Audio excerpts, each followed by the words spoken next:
नमस्कार बंधुरा आज আমরা বহরমপুর লোকসভা নিয়ে আলোচনা করব।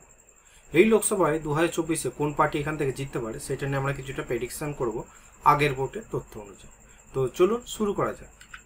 এই লোকসভাটা 7টা বিধানসভা নিয়ে গঠিত। কি কি হচ্ছে? বরঞ্চা, কান্দি, ভরতপুর, রেজিনগর, বেলডাঙ্গা, বহরমপুর আর হচ্ছে নওদা। এই 7টা বিধানসভার মধ্যে যে যতগুলো এগিয়ে থাকবে সেই জিতটা পাবে এই লোকসভায়। আজ দেখা যায় যে 1999 থেকে 2019 পর্যন্ত 5 বার এখানে বর্তমান সংসদ অধীর রঞ্জন চৌধুরী এখানে আছে। উনি খুব ভালোভাবেই জিতেছেন। এবারও 2024-এ উনি কংগ্রেস থেকেই দাঁড়িয়েছেন, কেননা এটা হচ্ছে কংগ্রেসের গড় বলা চলে। আজ দেখা যায় যে ওনার এগেনস্টে দাঁড়িয়েছে বিজেপি থেকে ডক্টর নির্মল কুমার সাহা এবং তৃণমূল থেকে ফেমাস ক্রিকেটার ইউসুফ পাঠান।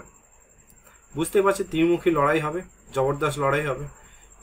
কে জিতবে সেটা একটু ভিডিও চলুক আর একটু তাহলেই বুঝতে পারবে। এবার যদি দেখা যায় যে 2019-এ অধীর রঞ্জন চৌধুরী মহাশয় উনি 80,696 ভোটের ব্যবধানে জেতেন এবং সেকেন্ড হয় তৃণমূল এবং থার্ড হয় বিজেপি। আজ যদি দেখা যায় 2024-এ সেখানেও 2014-তে সেখানেও দেখবেন অধীর রঞ্জন চৌধুরী মহাশয় উনি জেতেন 3,56,567 ভোটে। আজ যদি দেখেন 2009-তে তাহলে অধীর রঞ্জন চৌধুরী মহাশয় 1,86,977 ভোটের ব্যবধানে জেতেন। এবার যদি দেখা যায় যে 2021-এ যে বিধানসভা নির্বাচন হয়েছিল পশ্চিমবঙ্গে, তার পরিপ্রেক্ষিতে কে কিভাবে জিতে আছে সেখানে দেখবেন বরঞ্চা থেকে তৃণমূল কংগ্রেস 2,749 ভোটের ব্যবধানে জেতে। সেকেন্ড হয় বিজেপি তৃণমূলের এই বিধানসভায় হাড্ডাহাড্ডি লড়াই হয়।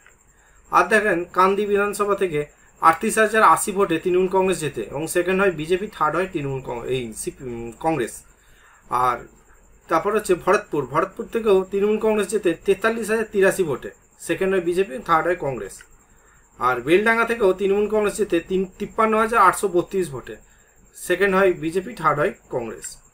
আর বহরমপুর থেকে এখান থেকে একমাত্র বিজেপি জেতে, সেখানে হচ্ছে 26,852 ভোটের ব্যবধানে।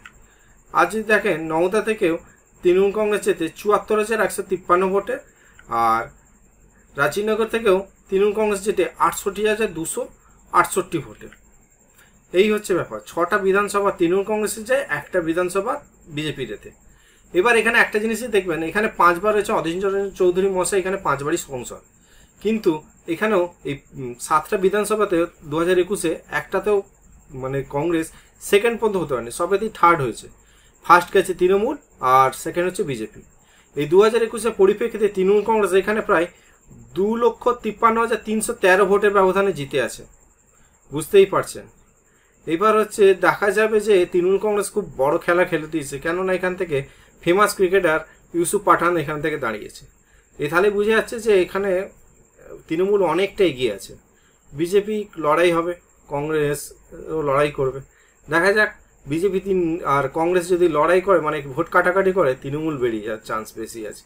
কেননা যেভাবে তৃণমূল কংগ্রেস এখানে আস্তে আস্তে নিজের ভিত দখল করেছে, কারণ এটা কংগ্রেসের ভিত ছিল, সেখান থেকে তৃণমূল কংগ্রেস জেতার সম্ভাবনাটা বেশি। আর আপনার যদি মনে হয় যে অন্য কেউ পার্টি জিততে পারে, সেটা অবশ্যই কমেন্টে জানাতে পারেন। আর যদি ভিডিওটা ভালো লেগে থাকে তো অবশ্যই লাইক করবেন, চ্যানেলটা অবশ্যই সাবস্ক্রাইব করবেন, আর আপনার প্রিয়জনদের মধ্যে এই ভিডিওটা শেয়ার করতে ভুলবেন না।